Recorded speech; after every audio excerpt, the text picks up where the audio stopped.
The New Year Mystery, solving the differences of 5 calendars used around the world. Did you know that January 1st is considered the New Year for only some parts of the world? Some cultures ring in the New Year as late as September. Let's explore the differences between the Gregorian, astrological, Chinese, Hebrew, and Ethiopian calendars and learn about the different ways people around the world keep track of time and mark the start of the new year. First, let's outline the types of calendars that exist. Solar calendars are based on the time it takes for the Earth to make a complete revolution around the sun.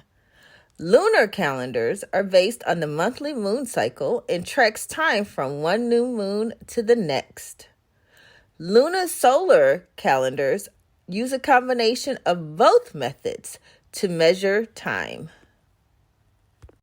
Now, let's start with the Gregorian calendar, which is the most widely used calendar in the world today. It was first proposed by the Latin Catholic monk Aloysius Lilius and was subsequently adopted by Pope Gregory XIII in 1582. The calendar was designed to reform the Julian calendar, which had become inaccurate over time due to the lack of a leap year rule. The Gregorian calendar is a solar calendar, meaning it is based on the Earth's orbit around the sun. The new year is celebrated January 1st. Next, let's talk about the Ethiopian calendar, which is the principal calendar used in Ethiopia and Eritrea. It is based on the ancient Egyptian calendar and is roughly 7 years behind the Gregorian calendar.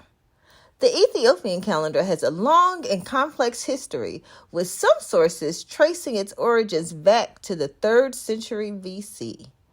The calendar is based on the solar year and is divided into 12 months of 30 days each, with the 13th month of 5 or 6 days added every 4 years to account for the discrepancy between the solar year and the 12th month cycle.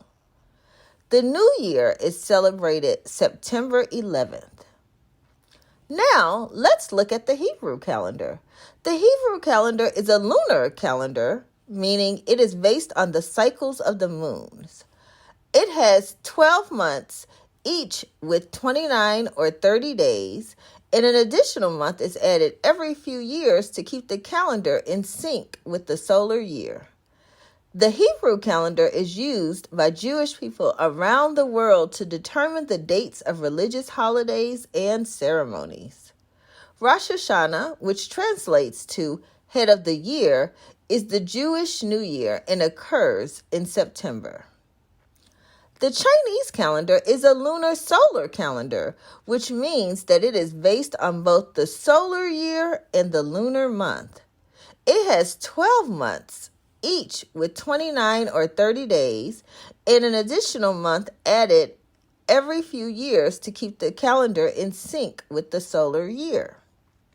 The Chinese calendar has a long history, with some sources tracing its origin back to the 14th century BC.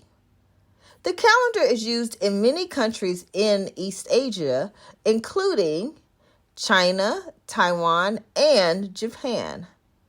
The Chinese New Year begins on the date of the second new moon after the winter solstice. Finally, let's talk about the astrological calendar. It is based on the movements and positions of celestial bodies, particularly the sun, the moon, and the planets. Astrological calendars are used in various cultures and traditions around the world, and the methods of calculating the positions of the celestial bodies sometimes differ. By tracking the movement of celestial bodies through the zodiac constellations, astrological calendars highlight the energy characteristics of these transits. According to astrology, the vernal equinox, or the first day of spring in the northern hemisphere, marks the new year. This occurs around March 21st and also identifies the start of Aries season. So as you can see, there are many different calendars used around the world, each with its own unique features and characteristics. Now we know maybe those New Year's resolutions are best set in March, not January. If you want to learn more about your energy or Black history, check out our workbooks and guides at www.cmerpress.com.